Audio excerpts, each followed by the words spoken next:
Back in the 80s, there was a kids show called Joy Junction. And it was basically a Christian kids game show. They had contests, but they also learned about the Bible. The host was Ronald William Brown. He was a ventriloquist in the show. That's how he got popular and everything. Fast forward to July 23rd of 1998. He got pulled over and the cop noticed that there was children's underwear stuffed in between his driver's seat, right? But he just told the cop that it was costume for his puppets because he was a ventriloquist, so it made sense. So the cop was like, okay, whatever, and just let him go. 10 years later, it was reported that he was driving a van full of young boys, but he had the parents' permission, so the cops couldn't really do anything. But people have always called saying that he would put kids' bikes, skateboards, and various items in his garage. But he would also throw kids' parties at his house. He'd drive kids to church every Wednesday. It was very weird, but people always said that he rubbed him the wrong way. He was always kind of sus, but from the outside, it seemed like he was pretty decent dude. Fast forward to March 23rd in 2012, Michael, someone that worked with Ronald, gets arrested for explicit visuals with children in it, if you get what I'm saying. They then took his laptop, confiscated and went through it, and found out that he was in a ring of people that were all involved with this type of, graphics. Michael, whenever he would get these graphics, he would send them to multiple people in the ring, including Ronald. But he went under the username UE Lime. But if you look in these chats,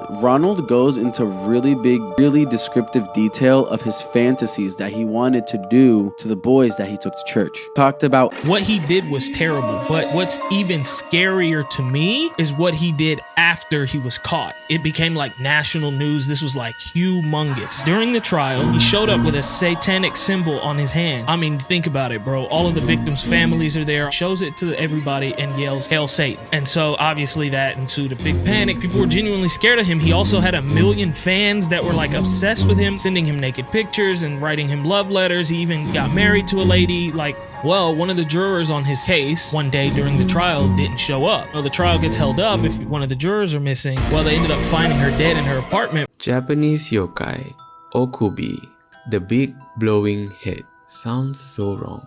Okubi are large heads that fly through the sky, having a female appearance with blackened teeth. They pose little threats to humans. Usually, they will just harass people, grinning at them, or even blowing away their umbrellas. According to some stories, if an Okubi breathes on any of your body part, that part will become inflamed.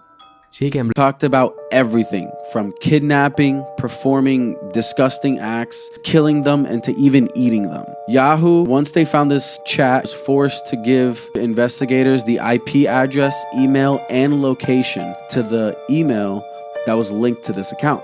Obviously, it was Ronald's email, and it led to 2 different websites. One led to the Florida School District, and he was a puppeteer master, and he worked with kids from grade K through 8th. His other email was connected to the website called cutedeadguys.com, which I didn't even realize that was a thing. Also reported that he gets aroused by dead bodies. They arrest him, and while doing a sting, they got a warrant and searched his house, and they found CDs, thumb drives, DVDs, tapes, etc., full of explicit children images. Some of the content were kids tied up in sexual positions, and some looked like they were dead in the pictures. He admitted to imagining he would hurt and perform certain acts on kids, but never physically did anything. But based off of his chats, it seems like that's a lie. He was convicted of having possession of explicit content with children in it, and he was sentenced to 28 years of prison, and whenever he got out, life supervised, in parole. But dude, there's pictures of these conversations online, and it's way worse and more disgusting than you could possibly imagine. I read some of it and I was disgusted, dude. It's anyways, after he got out, he was also required to be a registered sex offender.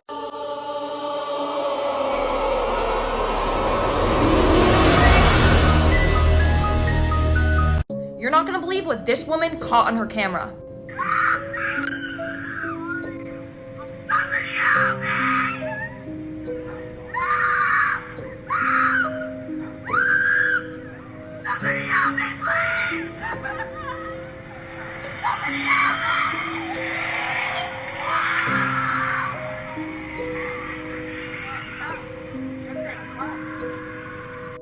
it's scary because was this girl actually being kidnapped? But what's scary is that this is a common thing that criminals will do. They have one person playing the victim, screaming for help. You run out to go help them, and instead, they kidnap you. It's scary because you don't know if she actually needed help. Stay safe out there, folks. There have been so many cases of time travelers, bro. Did you see the one about the guy at the Mike Tyson fight? With the iPhone, right? Bro, he I don't know if it's an iPhone, but he has a smartphone. Yeah. How do you have a smartphone in 1998? Yeah. Look, I'm gonna be honest, right? We cover a lot of conspiracy theories on this goddamn podcast. A lot of them, I'm like, I don't know if I believe it. It's just interesting to talk about. But like, the more I do research into it, I'm like, there's too many instances.